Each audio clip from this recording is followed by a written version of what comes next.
Le coup de tocsin. Et tout de suite, on retrouve François Coq. Bonjour François Coq. Bonjour Clémence, bonjour à tous. Merci beaucoup d'être avec nous, auteur de La chimère de Macron contre la souveraineté populaire aux éditions Éric Jamet, enseignant aux zones d'éducation prioritaire et analyste politique. Vous nous parlez de la motion de censure qui est déposée mardi et d'un jeu politicien qui sert d'excuse aux oppositions. Alors expliquez-nous ça. Bah oui, la motion de censure, alors vous savez que sur le fond, la motion de censure, aujourd'hui, c'est pas rien, c'est le nouveau juge de paix en démocratie minoritaire, hein, là où, je vous en ai déjà parlé hier, il fallait aller chercher des majorités d'adhésion. Ben, aujourd'hui, le but pour un homme politique qui est au gouvernement, pour un Premier ministre, c'est d'éviter de voir se lever contre lui une majorité de rejet. Donc il y a là une bascule extrêmement importante d'un point de vue philosophico-politique qui brise même le concept de majorité qui s'était construit depuis le XVIIe siècle et Spinoza. Ça, c'est le fond général sur la démocratie minoritaire. Mais très concrètement, la première motion de censure intervient cette semaine.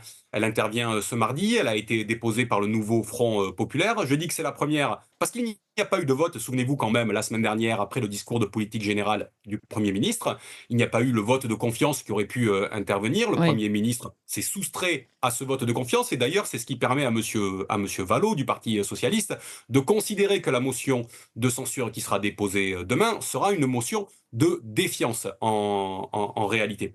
Euh, cette motion de censure présentée par le NFP a eu une justification officielle qui est qu'il y aurait un gouvernement qui serait, je cite, à rebours des résultats des élections législatives. Sauf que je vous fais remarquer que déjà, dans cet intitulé, dans cette façon de présenter cette motion de censure, ça paraît pardon, à la motion de censure d'un camp. Et donc, dès lors, ça- elle s'apparente à une motion de censure de témoignage. Si elle se limite à un camp, elle ne peut être que de témoignage et elle n'a donc pas la vocation majoritaire qu'elle devrait avoir pour faire tomber le gouvernement. Et de fait, bien évidemment, ni Renaissance ni LR ne voteront cette motion de censure. Ni Renaissance ni LR, mais pas plus le Rassemblement national. Madame Lavalette, qui est députée du Rassemblement national, disait que censurer ce gouvernement a priori n'aurait pas de sens. Et Marine Le Pen reprenait cela à son compte en disant ce n'est qu'à vos actes que nous vous jugerons. Hmm. Alors, finalement, cette motion de censure qui a été déposée formellement sur un enjeu constitutionnel, c'est-à-dire la nomination du Premier ministre, n'a plus de sens déjà, alors que l'on voit qu'il y avait une procédure en destitution qui elle-même a été balayée, puisque constitutionnellement, il a été acté que le président de la République avait le droit de ne pas nommer Mme Lucie Castet à l'Élysée, et que la procédure de destitution n'a pas été aujourd'hui à son terme et est déjà entravée. Alors on pourrait s'en arrêter là sur cette motion de censure. Mais enfin, aujourd'hui, il n'y a quand même personne qui peut dire que la politique qui a été annoncée par le Premier ministre Barnier n'est pas déjà une politique dans le prolongement de celle de ses Nécessaire. prédécesseurs, Monsieur Attal, Madame Borne, Monsieur Castex, Monsieur Philippe. C'est-à-dire la politique qui est pratiquée depuis 6 mois, depuis 2 ans, depuis 4 ans, depuis 7 ans. Pire, c'est une politique qui a été présentée comme une politique d'approfondissement de celles qui ont été menées par le passé. J'en veux pour preuve ces 60 milliards de coupes qui vont intervenir, 40 milliards de coupes budgétaires et 20 milliards d'impôts. 60 milliards, et ayez en tête que ça représente 2% du PIB de la France. Et 2% d'un PIB pour un plan d'austérité, c'est ce qui a été infligé à la Grèce en 2010. Hmm. Voilà l'échelle de comparaison sur ce qui nous attend. Donc sur le fond politique, chacun désormais sait à quoi s'attendre.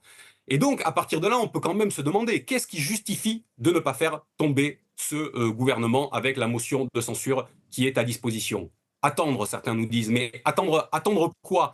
Attendre la présentation du budget? Attendre que M. Barnier passe en force avec le 49-3 pour, à ce moment-là, dégainer une motion de censure? Mais qu'est-ce qu'il y aura à ce moment-là que nous ne savons déjà dans la politique qui sera pratiquée?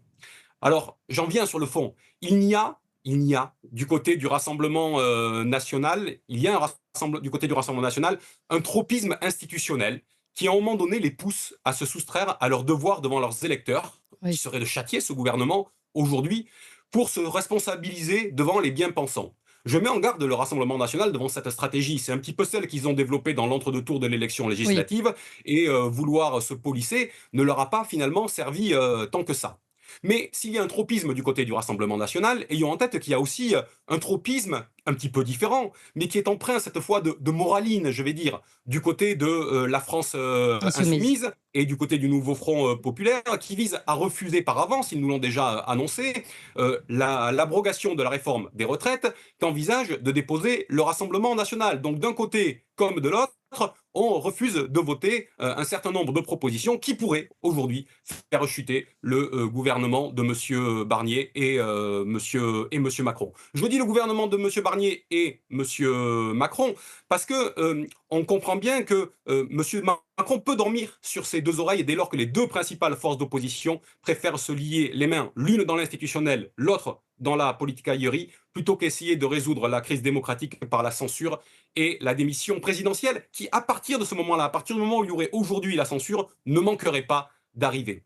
J'en termine sur ce point. Mhm. Monsieur Macron nous disait qu'il nommait Monsieur Barnier pour lutter contre l'instabilité institutionnelle. Mais enfin, finalement, contre l'instabilité institutionnelle, malheureusement pour nous autres électeurs aujourd'hui, Monsieur Macron a ses deux gardes-chiourmes portés l'un et l'autre de part et d'autre du portail de l'Élysée.